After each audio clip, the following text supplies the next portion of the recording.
Welcome to another episode of Women Investing in Women. Robin and I are super thrilled and excited as we travel the world virtually, featuring powerful and impactful women.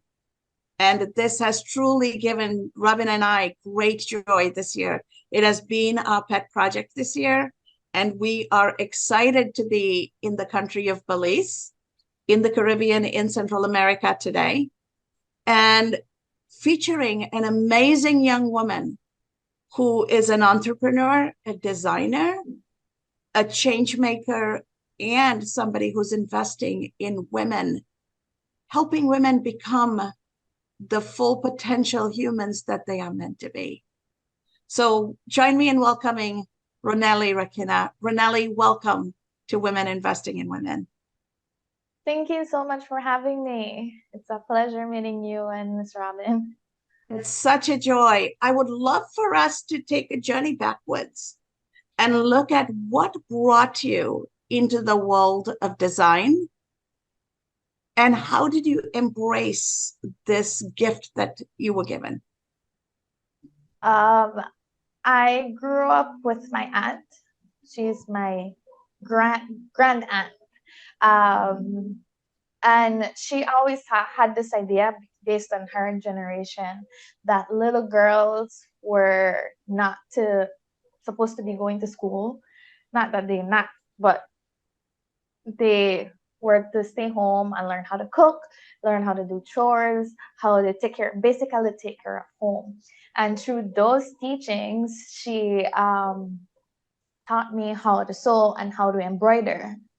At the time, I really thought it was a chore because I didn't enjoy doing it. I wanted to be outside. I wanted to be at the park, going to slumber parties. But she did not believe in those stuff. She's like, you need to learn these stuff because when you get older, you'll have a family and you'll have a husband and you need to know these stuff. And I'm like, okay. So it was a chore. I had to do it, but I happened to be good at it. But I don't know if it was a good thing, the bad thing, and the last time I was like, okay, it is bad because then she keeps on bringing more stuff for me to do. But that's how I learned how to sew. And for me, it wasn't special. I always said it wasn't special that I knew how to sew because for me, everyone in my family had to know how to do it. So now fast forward, I'm looking at it, and every time I think about my business and people ask, how did you learn how to sew? I'm like, she taught me how to do it. Oh, that is great. You know, I'm loving this idea that this thing that was a chore that you had to do and a very gender limiting, which in many people would view that as a negative. You were limited because of your gender. That this then transformed into being a business and something that you love and something that you're really bringing to the world. So how or when or how and why did you make that transition from, oh, this is a chore that I have to do, to, hey, this is something I can do. I'm really good at it. You know, I can make a business. Oh, in the span of like probably 18 to 20 years. Since she passed away, I didn't have to do it. I was already 14, 15 years old, so I didn't have to be sewing. But I always loved, well, she always taught me how special it was to have a sewing machine. She always tell me her story where she made a living from this one sewing machine. Imagine this one sewing machine, she was able to buy her own land. With this one sewing machine, she was able to buy stuff for her house, to buy groceries, to have the houses that she had at the time for rent. So that one sewing machine made so much for her. So it was very special to me, always having a sewing machine, even when she had passed away. it stayed with me that, you know, we always have a sewing machine in the house. Sometimes we never use it, but just the thought of having a sewing machine, I'd look at it and I'd remember her. And I would try every now and again do little projects here and there because my mom is very creative as well. Probably got it from her. And fast forward to being in my 20s, I got my real job. But again, I never looked back at sewing. It was never something that was even the in the my second choice either of what I wanted to do. I wanted to do forensic science. I was a biology major until I realized after 3 years in my real job that it wasn't something that I was happy doing. It wasn't my purpose. I didn't want to do it. I knew I was great at it, but it wasn't giving me that spark until I stopped and I took a break, a long break, 6 months, no work, away from family. Then is where I had that time to really reflect and figure out and find out who I am, what I like doing, away from having my aunt telling me what to do, having my mom even picking the subjects I have to take at school. Now I had the chance to really figure out what I wanted to do next. So after that 6 months finished, I came back home, back to reality, and I still knew that I did not want an office job. So I took back sewing because I have my sewing machine. We always have a sewing machine.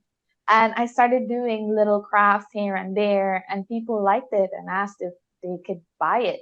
And gradually and naturally, I want to say that it became to what it is today. That is a beautiful journey, and you have allowed the organic progress to take place, but something inside of you was moving you in a direction that resonated for you within you, right? So what propelled you to take your thinking and your feeling to balance it out in a way that you had the courage to go and start a business? Because that would not have been easy. It wasn't. Again, I'm a science major. I don't know anything. I didn't know much about business until I started putting myself out there. I realized, okay, this is what I like doing now. Okay, out of necessity, I have to figure out how I'm gonna make more money. How is this gonna be sustainable? So I started hearing again, it's like when everything what's meant for you will come your way. Like I put that thought out and I just started getting a bunch of information from Bell Trade, and then I started to join communities online about sewing and stuff. And I finally gave in and I joined one of the FEP programs. I was the first cohort for the female entrepreneurship program with Bell Trade. And through that, I started developing that entrepreneurial language, that vocabulary, and how to make your business more sustainable and how to make your business stand out from those around you. And that is what made me realize that, okay, this could be sustainable and I need to start taking advantage of those opportunities. This is my time right here. I've been, I could call it incubating for all these years. Now it's time to put that to work. And I got my grant. That was my first push. And I invested. And I'm glad, I'm so happy that my aunt made me so independent. And so I used to hate it at the time. She made me grow up so fast. But that is what made me realize a lot of things and helped with me not making a lot of mistakes. So when I got the grant, it wasn't a lot, but I made it seem like it was a lot. I invested in two things that would not perish. So I invested in professional equipment and I invested in knowledge that no one can take away from me. And those two together really solidified Zayvha Sarai. Like once I got those, there was no turning back anymore. It's a big investment. This is it. And I'm glad I did. I'm so happy that I was able to be mature enough at the time to realize those stuff. That's amazing. You know, what I'm hearing is that you had made a shift that originally you kind of thought of yourself as, oh, I'm just a seamstress in your earlier conversations that we've had I'm just a seamstress. But moving that mental shift, no, I'm a designer and I'm a businesswoman. And how did you, something, was there something that helped you make that shift from I'm just a seamstress to I'm a designer? And how do you see that what you're creating helps other women make that shift? What they wear makes a shift to be more confident or to be a shift of how they view themselves. Like anyone that's starting a business or starting to develop who you really are, I feel like we don't give ourselves enough credit. So that happened to me, that I was so scared to put myself out there because I didn't want to be wrong. I didn't want to be, at the time, no one was wanting to be a seamstress. So they would ask me, what are you doing? I'm like, I work from home, I'd say. I'd never say what I do. I'm like, I work from home. Slowly, it's like, I sew from my house now. Because at the time, like, it wasn't a thing. It wasn't like wearing your own clothes at the time was not a thing. Everyone wanted to buy from the boutique. So I don't know why or what made me get out there, but I just showed up for an event. I think it was Entrecon, and I did not know people were following me and remembering what I do. So when I showed up there, they're like, oh, you're the girl that makes these pretty clothes. I'm like, yes. So I went in there being so shy. At the end of the day, people ask, and what do you do? Because there was a networking. I'm like, I'm from Cayo, and I make custom clothing. So just in those conversations, I broke away from that imposter syndrome, and I got so much confidence that I was able to introduce myself with more confidence in just one day. And then from there, I realized that I am capable of other things if only I would allow myself.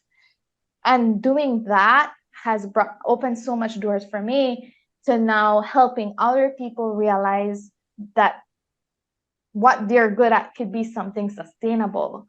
And I guess by me doing what I love and following my own dreams, inspire others to do the same. That is very, very powerful. And I live in the community. I see what you do. Talk to us a little bit about your brand and what the brand symbolizes for you. And how are you taking the brand you're building as a designer and helping other women design their own life? Because you're doing both. You're designing clothes and you're helping women design life. How do you bring the two together? Yeah, so by me just immersing myself in my business, I've been able to inspire other women to do the same, not just in sewing, but also in their own entrepreneurial journey. So I had the opportunity of going to El Salvador, and it was a delegation of true representing Belize in Central America and the Dominican Republic. And there's where I've never felt so proud to be bilingual until that day. I was so happy I could understand everything they were saying. I was able to engage in conversations. And through that one trip, I was able to come back home. And a couple months after, they're like, okay, we see Belize does not have representation for women entrepreneurs. Would you be willing to form one? And at the time, I would like, imposter syndrome hit again. And like, I almost said no, because I did not understand. Because when it comes to NGO, that's a whole other ball game. That's not just entrepreneurship. But I realized over the years that community really makes a big difference. You're never alone, you're never alone. And I called my friends. I'm like, hey, we went to El Salvador. This is the proposition. Would you want to take it? I don't want to do it alone. I want to do it with people I really know are gonna work. So we formed it was like 6 months after we formed a binational alliance. And now in 2 months' time, we're gonna have an NGO for full Belizean women entrepreneurs. So the business, I've realized, is not just making pretty stuff. The business was like a pilot to what I'm doing now. And so now I have advice to help other women, and now I am able to give back so that women don't have the same, I wouldn't want to say troubles, but to not do the same mistakes that I did. Because now I'm here, now you can ask questions. We have so much stuff available to us. And I think with the business, like I said, it was a teacher. It taught me so much that I'm able to give. But just alone, without doing any of that, it inspired others to really push and be their first thing, their authentic selves, and also find that one purpose. Because a lot of people say that Belize, there's not opportunities. That's why people keep on moving out. But what I say, where there's a lack of, there's an opportunity too. Yeah. You know what? This is really, really, really inspiring. And it seems that in listening to the trajectory of your life, that you learned things and therefore you were prepared when opportunity came.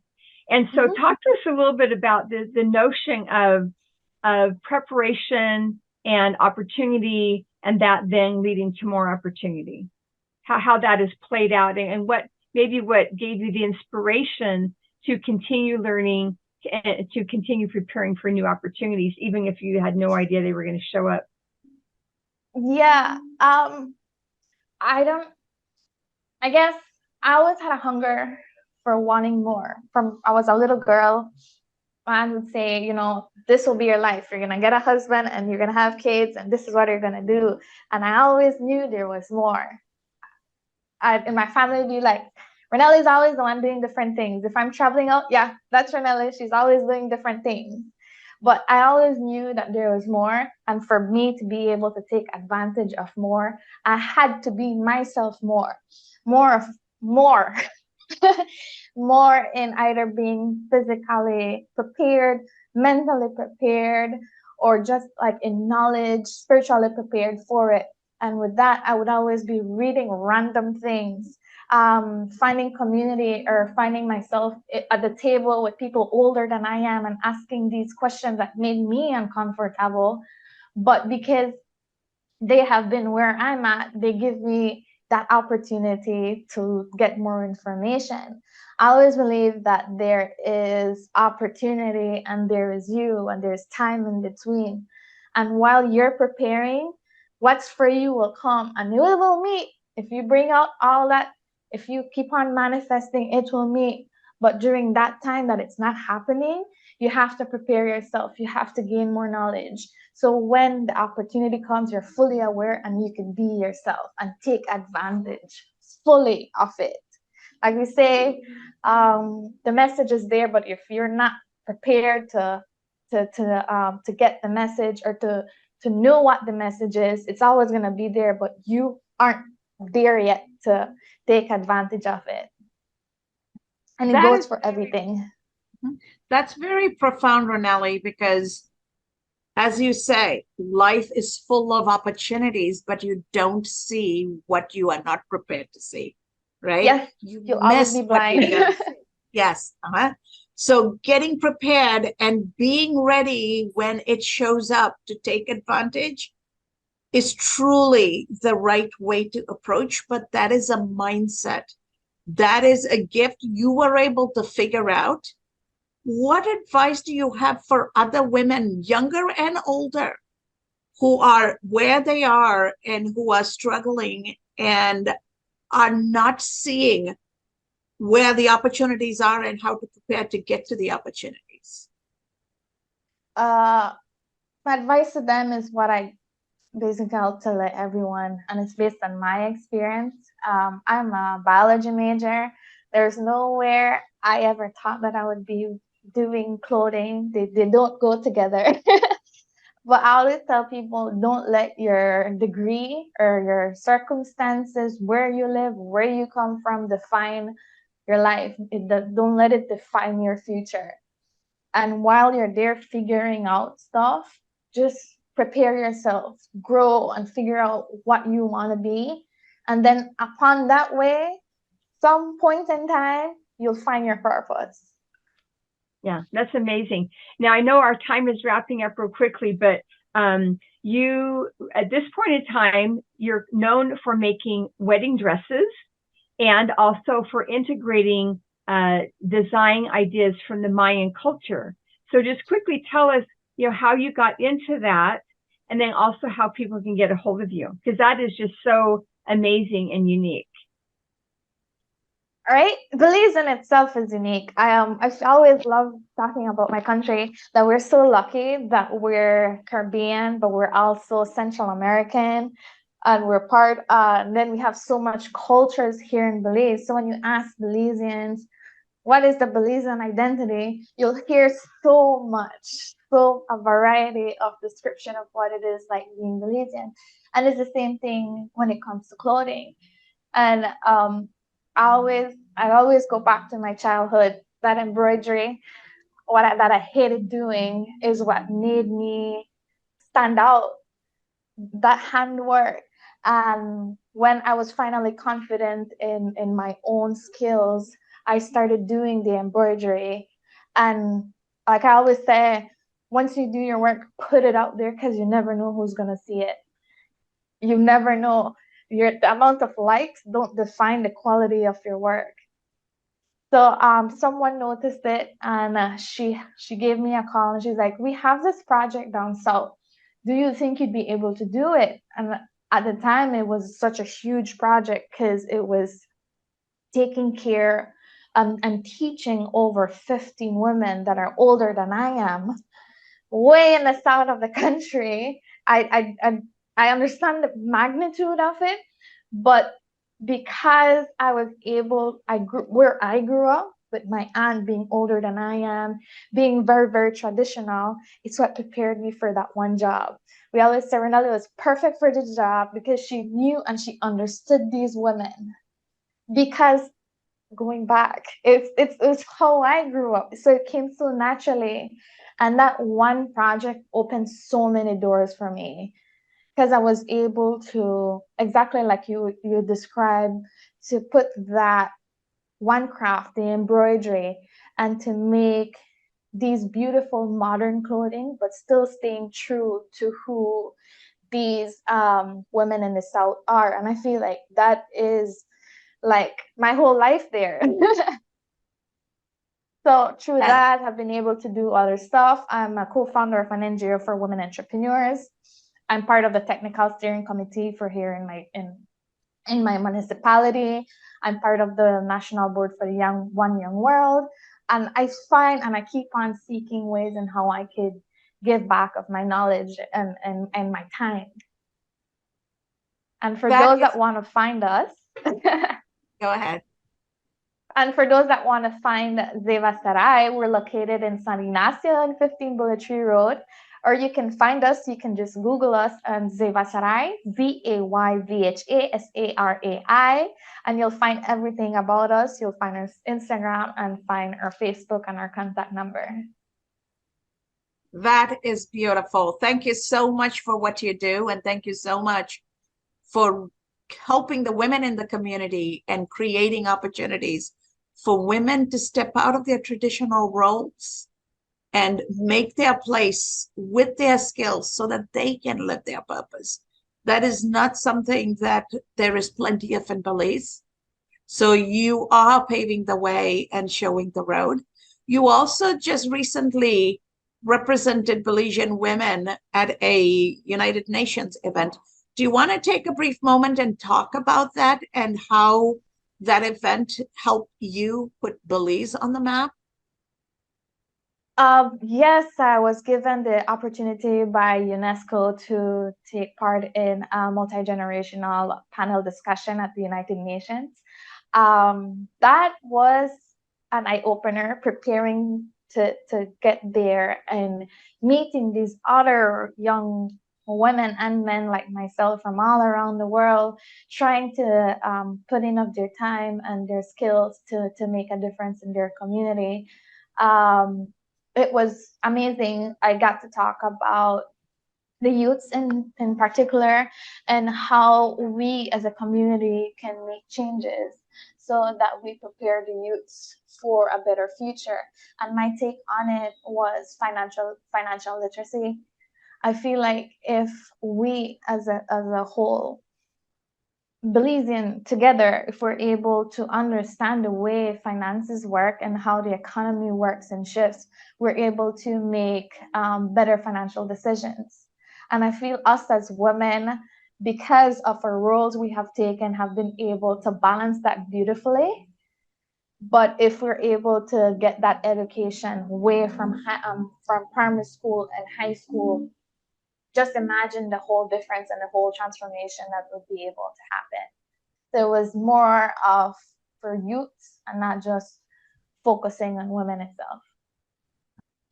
What you're saying is music to Robin and my ears, because we are both older professional women from the world of finance. So that is where our day-to-day life lives. So we are beautifully excited about what you're saying.